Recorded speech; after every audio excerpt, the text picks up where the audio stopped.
tell me, why should we take EdTech seriously? EdTech creates a level playing field for everyone, especially those who are below the pyramid, who also deserve quality education. You know, here, as you know, in Nigeria, sometimes you have to pay a lot for the kind of education that should be available to everyone. So EdTech will allow that level playing field, assure quality education across board. So that's why it's crucial at this time. So what sort of infrastructure should we have in place to make this a reality? Well, you see, it goes without saying, internet is very, very crucial. As a matter of fact, in densely populated areas, by now, there should be free data. There should be broadband, devices. They need devices, they need internet, and then proper policies in place, and then we are good to go. Now, do you think that education without classrooms is here to stay? So it depends on the dimension you are looking at it from. Coming from someone like me, we're a veteran in this, 10 years in EdTech, I won't see it as, you can't eradicate the classroom, because from the dimension we'll be looking at it from, it will be that if you say education, do you know that, when children, when they interact, they are learning, when they touch, children between the, age of 0 to 5 develop 80% of their brains around that time. So they are learning, their antibodies, they're also learning. They would contact a little cold. The body will learn that this is cold. Next time, this is how you deal with it. The feel, the touch in school, when they play with mud, when they play with, everything is learning. Their brain is developing. So it's beyond curriculum. So now let's talk about policies, even though you mentioned the debate. What sort of policies do we need at this time? Okay, so for instance, I would say that it should be a criteria in accrediting private schools. That should be number one. Number two is that there should be standards. There should be standardization within this sector, the EdTech sector. Let us see, there should be like government standard created that, okay, for instance, you should have, if you're doing curriculum, you should be endorsed by the regulatory. You should have at least 6 months experience before you start to disseminate the curriculum.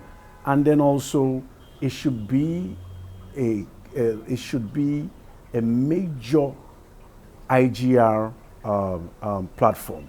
It should help states generate internal revenue, because it's the new frontier. It shouldn't just be left out there. States should actually, partner with EdTech companies to create revenue. So I think policies and setting criteria as an accreditation for private schools, and also regulating and making sure that there's a minimum standard in the sector. So let's talk about access. I know you mentioned data, but what about devices and also power?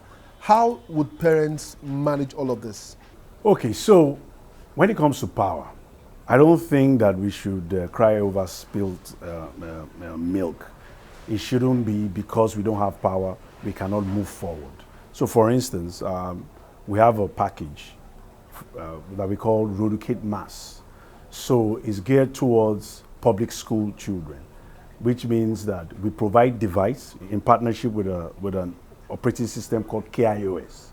So the KIOS device with Rodukate Mass application, a one-time Rodukate Mass, that means that everyone with that device will have a lifetime access to Rodukate. It's to help people at the bottom of the pyramid or below the pyramid. So then we also have a partnership that we worked out with MTN that puts in, so we put a SIM card in it that gives access to the content and updates on the application. You have offline and online mode. So parents don't have to buy data. And then we have a small solar panel that you put out there, okay? So you just put it by your window, and then you just take the cable in, plug your phone, and it charges your phone. So you get power from the small panel, I think about 5-watt panel, and then you get MTN SIM in it. You don't have to buy data. It's an arrangement between us and the state. For instance, we are doing that with Lagos State, where they're giving devices, solar, MTN SIM card that gives data, and the parents don't pay anything. You just pick it up and you start to learn. Do you think e-learning is the solution to the problem of out-of-school children? Yes. Okay, so now, when we talk about e-learning, mobile learning, e-learning, EdTech, we need to prioritize something. Now, you see, curriculum-based learning is separate.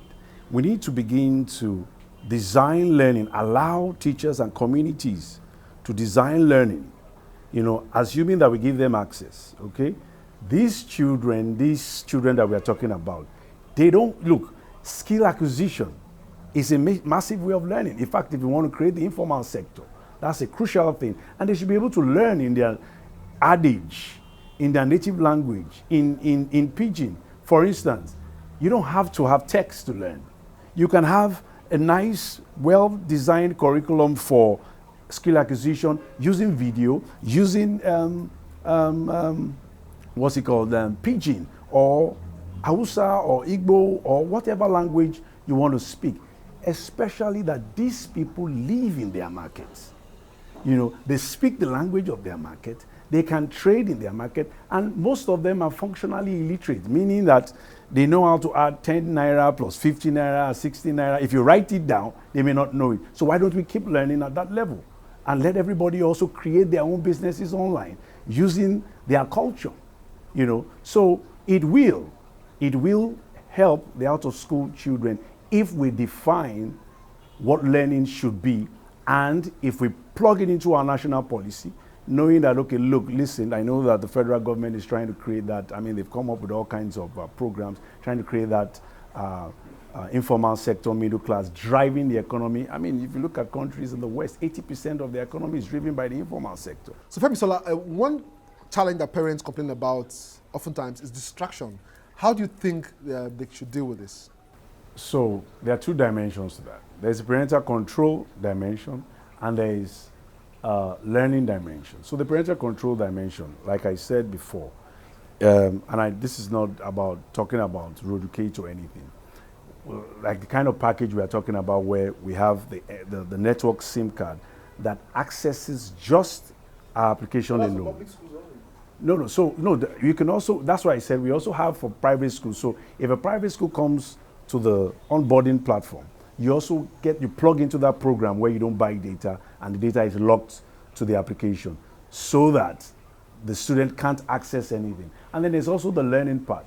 Now, if a child is distracted, there's a problem with the curriculum, there's a problem with learning. Why can't I learn adjectives using games? Why must I learn it reading?